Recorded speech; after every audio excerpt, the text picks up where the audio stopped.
Sir, என் பேர் பாலாஜி. நான் வழக்கறிஞராக இருக்கிறேன். நான் வந்து தமிழக வெற்றி கழகம் கட்சி சார்பாக திரு பிஜேபி மாநில தலைவர் திரு நாயனார் மேல கம்ப்ளைண்ட் ரைஸ் பண்ணிருக்கேன் சார். அவர் வந்து பாத்தீங்கன்னா சென்னை ஏர்போர்ட் நுழைவாயில் வந்து வீட்டை விட்டு வெளியே வரணும், குடும்பத்தினை கட்சி நடத்த வேண்டும் என்று தனிநபர் தாக்குதலை செய்துள்ளார். திருச்சாமிலிருந்து வெளியே வா. குறிப்பாக பெண்ணின் மானபங்கம் முழுக்க விளைவிக்கும் நோக்கத்தோடு எங்களுடைய தலைவரை பார்த்து திருச்சாவிடம் இருந்து வெளியே வா என்று சொல்லியிருக்காரு. சார், நான் ஒன்னே கேட்டிருக்கேன். எங்க தளபதி எப்பவுமே வந்து பாத்தீங்கன்னா சேலத்துல மாநாடு நடத்திருக்காரு, பல நிகழ்ச்சியெல்லாம் கலந்துருக்காரு. நாயனார் நாகன் தெரியவர் இல்லையா? எங்க கட்சியில திரிஷாவுக்கும் எந்த பதவி எதுவுமே கிடையாது சார். அடிப்படை உறுப்பினர் கூட அவங்க கிடையாது. அந்த மேடம் வந்து எங்க கட்சிக்கு அவங்க சம்பந்தமே இல்லை. ஏன் விஜயும் திரிஷாவை பற்றி ஏன் மிர்ச் பண்ணி நாயனார் பேசுறாருன்னு தெரியல சார். ரெண்டாவது, குடும்பஸ்தனாக கட்சி நடத்த வேண்டும் என்று தனிநபர் தாக்குதல் செய்துள்ளார். சார், ஒவ்வொரு மீட்டிங்கும் பாத்தீங்கன்னா எங்க விஜயோட தாயாரும் அப்பாவும் எல்லாரும் வந்து அவங்க பிளஸ் பண்ணிட்டு தான் சார் இருக்காரு. விஜய் வந்து குடும்பஸ்தனா தான் இருந்துட்டு இருக்காரு. ஏன் தனிநபர் தாக்குதல் பண்றான்னு தெரியல சார், தெரியவில்லை.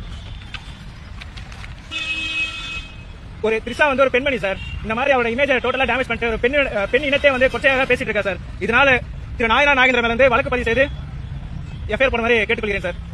இன்னொரு விஷயம் பாத்தீங்கன்னா, இதே மாதிரி திரு சாட்டை துரைமுருகன் சார், நீங்களாம் வந்து நல்ல ஒரு பிரச்சனை சார். நீங்க வந்து பாத்தீங்கன்னா கம்ப்ளைண்ட் கொடுத்தாங்க, ஒரு அப்ளைன் பண்ணிருக்க, செக் பண்ணி பேசுறீங்க. சாட்டை துரைமுருகன் என்ன பண்றாரு? ஒரு 10 ரூம் சார், 2 சேரை போட்டு யூடியூப் சேனல் வச்சுக்கிட்டு ஒரு கட்சியின் தலைவர் எங்க தலைவரை பத்தி என்ன பேசுகிறேன்? விஜய் விமர்சித்த எந்த காரணங்களும் இருந்தாலும் நடிகர் தொடர்பு பத்தி பேசுவது வன்மையாக கண்டிக்கத்தக்கது. ஆனால் அந்த கண்டிக்க எந்த தாவேக்கா பொறுக்கிறவர்களுக்கும் தகுதி இல்லை சார். நான் வந்து கட்சியோட உறுப்பினர், அப்ப என்ன பொறுக்கின்னு சொல்றாரு சார். எங்க கட்சியோட உறுப்பினர் பார்த்தா ஒரு பொறுக்கின்னு சொல்றதுக்கு என்ன எவிடன்ஸ் இருக்கு? என்ன பண்ணாங்க சார் அவங்க? ஆவனா தற்கொலை சொல்றாங்க. எங்கிட்ட பேசிருக்காரா? எங்கிட்ட 4 கெயின் பண்ணிருக்காரா? என்ன பேஸ் பண்ணி தற்கொலை சொல்றாரு? எனக்கு புரியல சார். ரெண்டாவது என்ன விஷயம்னா, எங்க கட்சியின் சிம்பல் வந்து விசில் சார். அது வந்து தமிழ் வந்து மடக்குதின்னு ஒன்று இருக்கு சார். ஆனா அவர் வந்து பாத்தீங்கன்னா பப்ளிக் முன்னாடி வந்து தப்பான வேர்டு வந்து மிஸ் பண்ணி பப்ளிசிட்டி பண்றாரு சார். இதெல்லாம் நான் வன்மையாக கண்டிச்சு அவர் மேல வழக்கு பதிவு செய்யுமாறு